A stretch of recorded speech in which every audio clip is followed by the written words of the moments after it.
Today we're going to talk about CMO Metrics Dashboards and some metrics that you may want to put into your particular dashboard itself. Before we get started, a couple of things.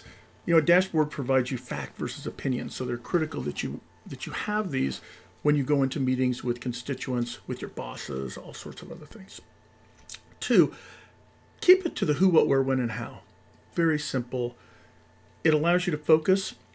Don't get too detailed in some of the metrics. You want to keep them at a high level, remember.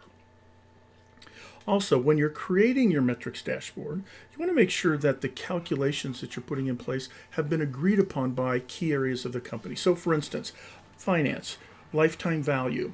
You want to make sure that the calculation that you're utilizing for lifetime value is agreed upon by your finance department as it relates to sales, the funnel analysis that you may be doing, and MQLs and SQLs and how those are flowing, how they're calculated, where the data is coming from is aligned to sales as well.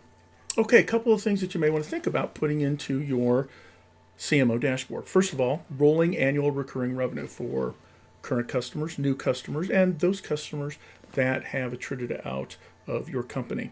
Lifetime value, as I mentioned earlier, is also a great one to have in there. Board of directors and executive management love those. Customer acquisition cost, competitive analysis and market analysis. This includes not just benchmarks, but it can include things that may be going on in the marketplace and being discussed, say, out on social media, etc.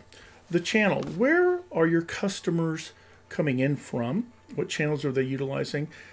And again, then where is your attribution of your revenue by each one of the channels? What campaigns are working? What channel is working? What content is working? What medium is working? And the associated costs with them.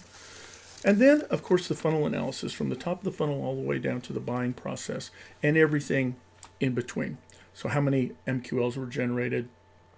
How many of those moved to SQLs? The disposition of that, was it open, close? Was it a buy? Associated metrics with each one of those particular areas.